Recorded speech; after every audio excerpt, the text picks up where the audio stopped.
Here's the question. How do you make the impossible possible? Simple. Remove the I am, the ego. Now, how do you step into that newfound possibility?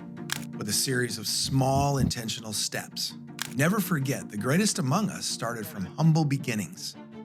But to truly unlock your potential, realize you're here for something greater. If you're yearning for more than just a good life, let's take that small step together to reach greatness. Welcome to the Greatness from Small Beginnings podcast, where we're talking to those who have gone from mediocrity to motivated, overlooked to overachieving, forgettable to unforgettable. Are you ready? Let's go.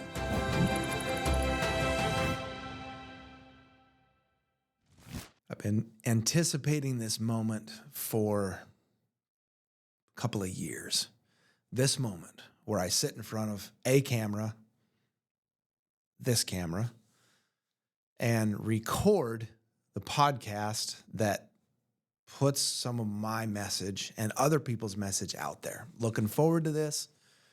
This is Greatness from Small Beginnings podcast, where typically we're going to be interviewing people that have done something great, that have come from small, whatever that means to them, whatever that means in regards to the conversation. That's typically what I'm going to be doing. But I thought I would set the stage for that for those who are interested in watching episode number 1, which is where we are. That's exciting and a little crazy to me that it's number 1 of I don't know how many is coming. But having said that, I want to make sure and lay the framework for anybody that wants to come back and watch this and say, well, what is this all about? Well, it's about greatness. So in preparing for this, I looked up some definitions, and definitions are a good thing. So let's read it. The greatness, the definition, the state of being exceptional, outstanding, or extraordinary. It's a measure of excellence that goes beyond average or ordinary, inspires admiration, respect, and often creates often a lasting legacy. I also added to that, it wasn't in there, but I always picture somebody that's great as a kind of a high level, a striver, one that's willing to walk, one that's willing to strive, push forward, do things that are a little uncomfortable or a little abnormal.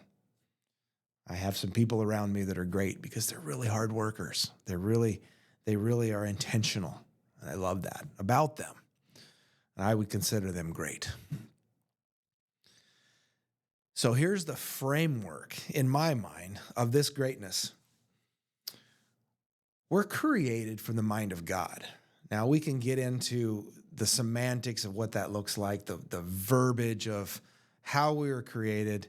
In the Bible, Genesis 1, it talks about him speaking us into existence.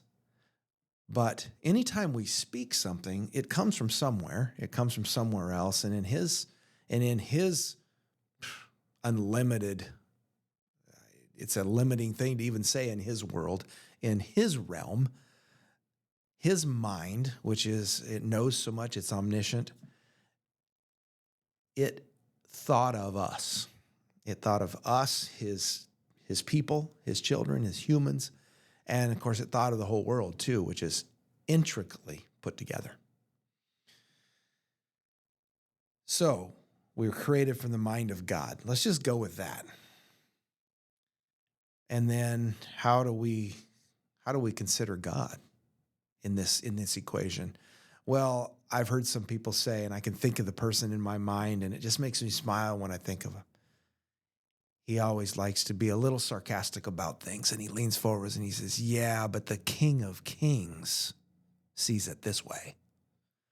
The master, someone else, I've heard them pray multiple times, and they always say, Master, and they start the prayer addressing God as master. So he is master of all. He's creator of all. He's the one that owns that mind that we were made from. And of course, he's omniscient, which is all knowing. He's all powerful. He's all everything. But here's the question that goes with that. Why did he do that? Why did he create us? Okay, I've laid the foundation of greatness, the definition, and that God is great enough to make all this. But why did he do that? Here's some questions I have. Besides that one, did he create us for average? Well, that doesn't make any sense. Why would he do that? Why would anybody do that? For little or no impact? For no influence? For average? Back to the word average. Is that what he's going to do? Did he make us to just populate the earth alongside the animals and the bugs and the fish, and then just someday, maybe millennia down the line, just go away, just die? No, I assure you that is not the case.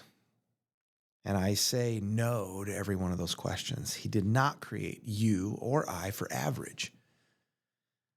Often we give in to that average, though.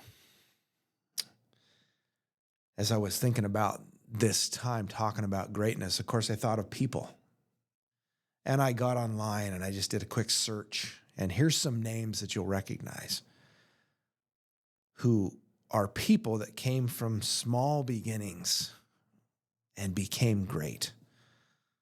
Oprah Winfrey, Elon Musk, J.K. Rowling. So these are people in media. These are authors. These are, I just heard last week that Elon's the richest man in the world. I don't know. I just know he's super smart and he's got a lot of money. And he came from next to nothing. Serena Williams, what a story there. David Green, the founder, along with his wife, the founder of Hobby Lobby. Mother Teresa, a lot of great stories about what she did and who she is, the influence she leaves behind. C.S. Lewis, Billy Graham, how much influence has he had in the world? I know people that if Billy Graham didn't exist, their life today would be much different. Corrie ten Boom, look up that name. What a story from just prior to World War II, during World War II, and the things she did for people. Here's some people in my world that I watch, a couple of them I do not. Tim Tebow, I keep an eye on him. Like he's passionate. He's doing stuff, and it's very encouraging. He doesn't have to. Lecrae, an artist, I don't listen to him, but he came up in the list of people that are creating action, that are creating a legacy that is pointing in the right direction. Bethany Hamilton, she's the one that lost her arm to the shark, and there's a movie about her, and her testimony is amazing.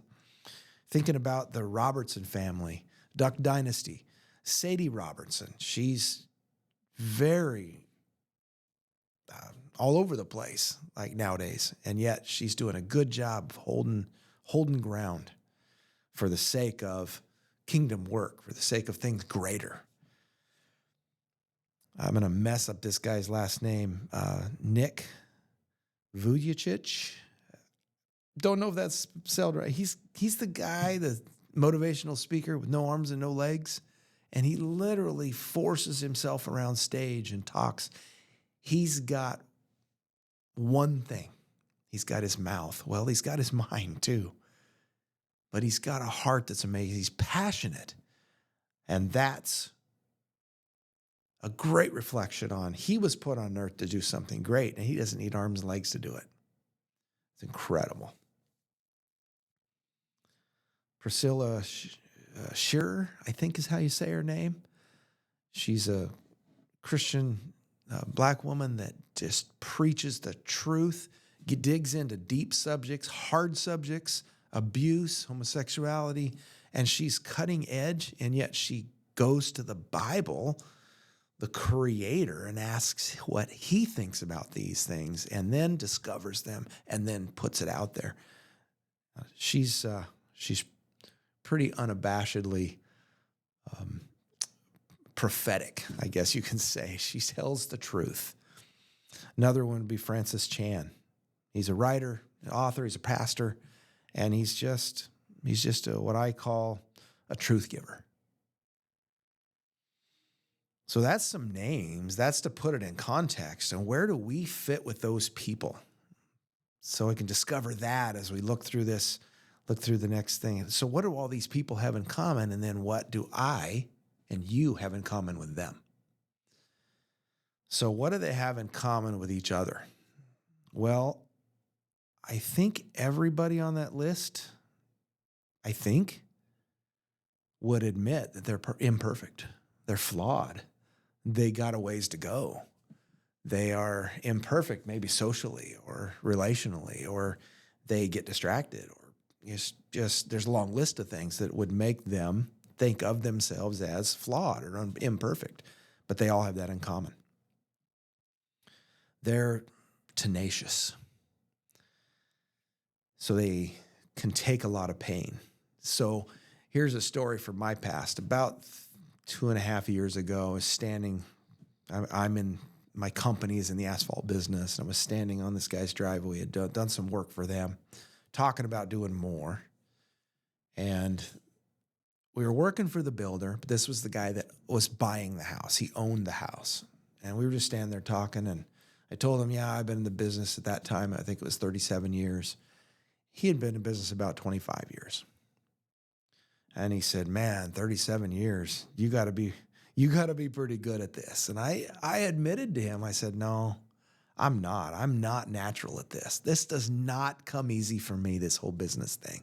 Now I'm still learning, and I'm willing to learn, and I don't see another pathway in my life that I'm supposed to do. I'm going to stay in business, but I'm really not that good at it. And he said, no. 37 years in business, that means you're good at something. You're good at it. And I responded by saying, well, here's my response to that, is that I'm tenacious, which means I go after it, I go get it, and that I can take a lot of pain for a long time, can be uncomfortable. He laughed and said, yeah, I guess all of us business owners that have been at it a while, that's in common of all of us. Every person in that list that I gave earlier, if you read their stories, the ones I have looked into, it's the same there. They're tenacious and they can take some pain. What else is in common between all of them is they did not allow their fear to keep them small, to keep them in that place of small beginnings. They did not listen to the press, so to speak. They did not listen to those who said, nah, you can't do that, or you don't have what it takes, or you're not small enough, or smart enough, or big enough, or whatever it is for them. Each of them, I'm sure, have heard things like that in their past. And probably, in some cases, they probably still hear them. But they've ignored that. And those messages create a fear that says, what if they're right? What if I fail? What if I am inferior, less than, like they say I am? And they have overlooked that fear, and they have pushed forward, pushed in, and become more than that, for sure. What other things in common? They have a drive. They won't allow themselves to stay any one place because that place is smaller than where they're going. Now, they started somewhere small and insignificant, perhaps, but they're going bigger and better. They're going greater. And that's what they have in common. They've seen what they don't want. That's another thing they have in common. I think they clearly, as a group, see things out in their vision that does make them passionate It does excite them, but I think just as clearly, and maybe even more clearly, I know it's true in my case, is I know what I don't want to be. I know what I don't want to do in my life. I know the kind of husband I don't want to be, because I've seen some bad ones, and I've been a bad one at times, or certainly not what I should have been. I don't want to be that father that is absent. Make the list of things that are negative and say, I don't want to be those things. I think that most, if not all of these people have seen clearly what they don't want so that they can basically run or steer away from it. And I think that's a valuable thing to look at for each of us. Now, the question is, what do I have in common with each of them? Well, I wouldn't consider even though I'm leading this podcast and I'm on with people that have done great things, and I look at some of the stuff I've done and I say, okay, maybe in some metrics it's on the verge of great, but mostly it's good, heading to great. But what do I have in common with those people? It's the same things. I'm imperfect. I am tenacious, and I can take some pain. I am daily not allowing the fear to keep me small, to keep me in that small place. And it is fearful at times. I have the drive that says I won't stay there. I will move forward. There's a determination, a willful determination. And I've seen clearly what I don't want. Maybe not as clear as I need to, but that's a process.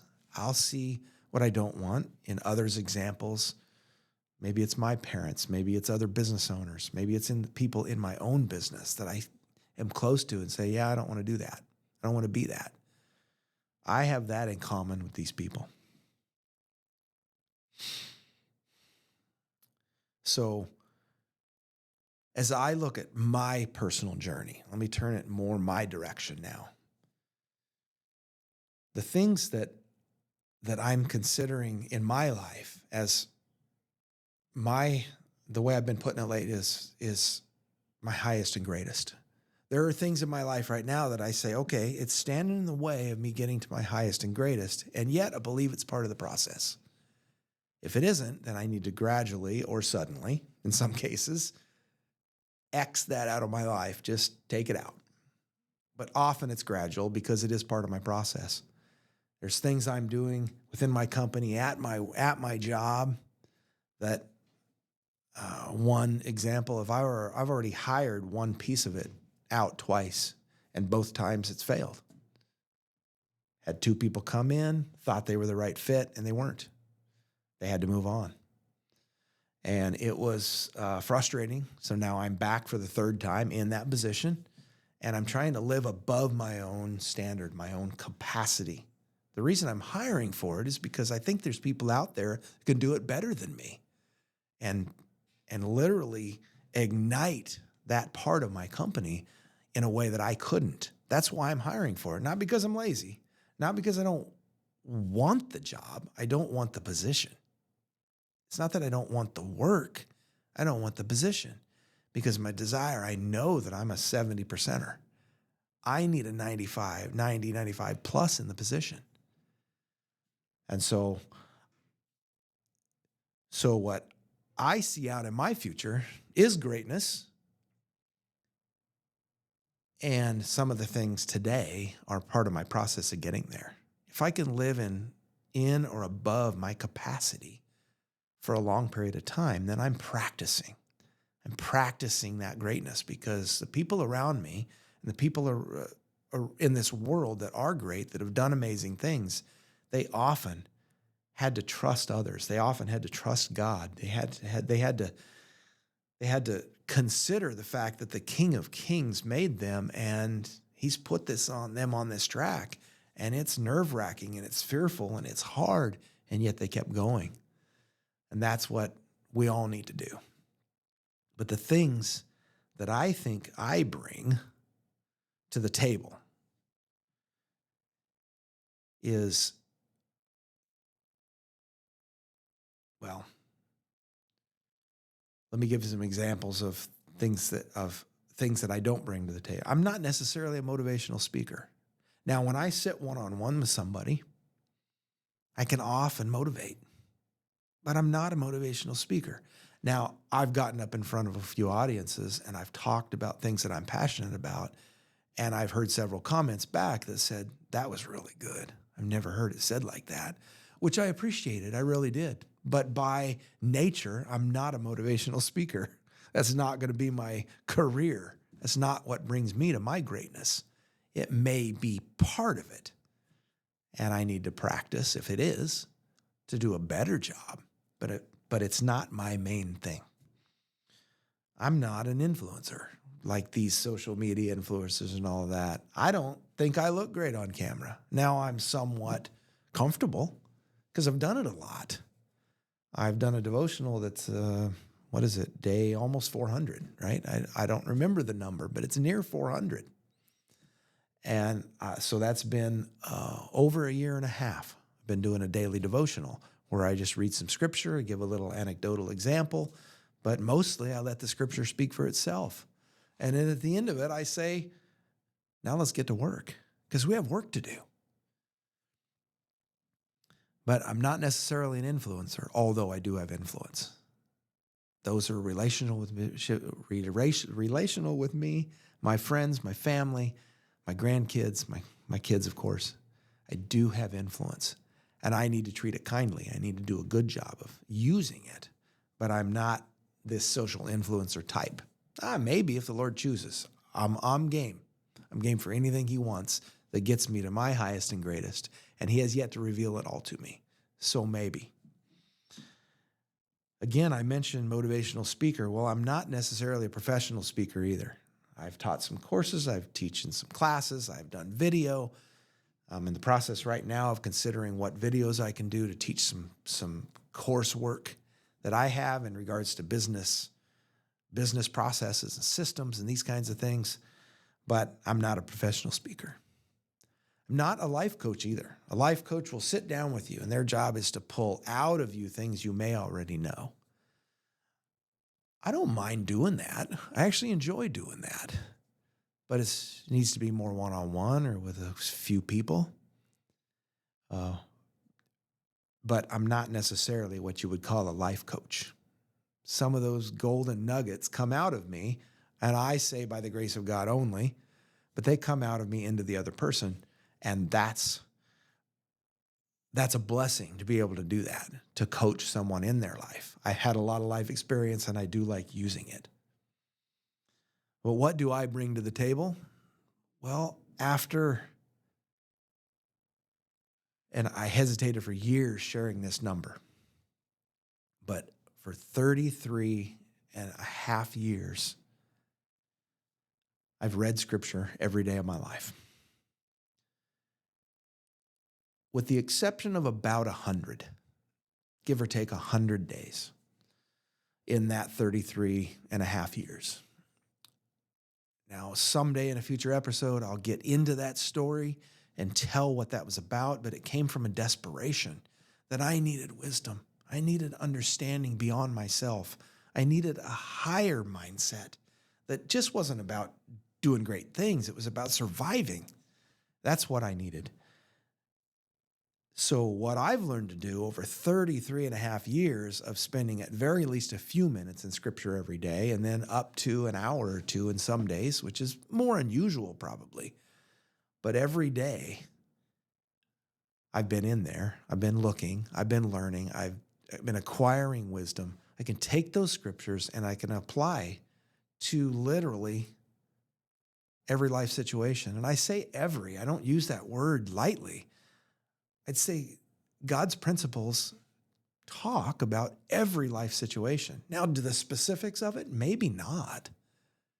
But the generalities of it, yes, absolutely. His principles are true and hit the mark on every one of them. Another thing, twist that around the other direction. And when someone gives examples of what they got going on in their life, because of 33 and a half years of practice, I can take those years of scripture, digging in there, looking at every piece of the Bible, and I can give biblical examples of what's there that answers the question for the person. And I say, if you want to know more about this, here's where you find it. Now, I don't always get that right because honestly, I read it, not as a textbook. I don't remember the pages or the books of the Bible sometimes where I found certain things, and often I'll have to look that up. But I know it's there and I can find it. And that's what I bring to the table. That's some of the greatness that's going to propel me to perhaps being and doing something great, is that I see things more today because of all those years of practice more clearly than I used to. I see his way, the King of Kings way, the master of all, his way. The other thing I might bring is to help people see their greatness. Is it even possible? I want them to see it. Therefore, I show it to them. I say, yeah, but let's look out 10 years. Look what it could be. And I have even some processes I go through with people if they're willing to spend half hour to hour with me. And sometimes it takes longer because I just love it. And I just whirl around the ideas while they're talking to me. And I can help people see their greatness. Now it's a picture. It's a picture with different frames in it. And the way I describe it is it's pencil. So you can get up there and you can erase one scene and you can put another one in there because it's not solid. It's just something we're dreaming, a vision. And often, for me, God is always part of that. For me and for those people wanting to be great. So I bring some of those things to them and the greatness in their future, a vision of it. And then what I really enjoy doing is those who have some influence now, help them understand what they can do to have more influence in the future. And influence is leadership. Leadership is influence. You can basically switch the words. Now, they don't both fit in every sentence, but leadership is influence. And influence is leadership, for good or bad, for better or for worse. So that's those things that I'm bringing to the table. That's what this podcast hopefully will bring to you. And that I know that I'm going to learn from those I interview. And I know that I'm going to learn by looking at things, doing research, looking up definitions and all of that. And then I get the privilege of sharing it out with all of you. That's a wrap for today. Thank you for listening. Episode number 1. I've really enjoyed this. And now that you know where I'm headed and what I'm doing, then I hope you'll listen. When it starts coming out on the channels, please like it, please comment, please engage.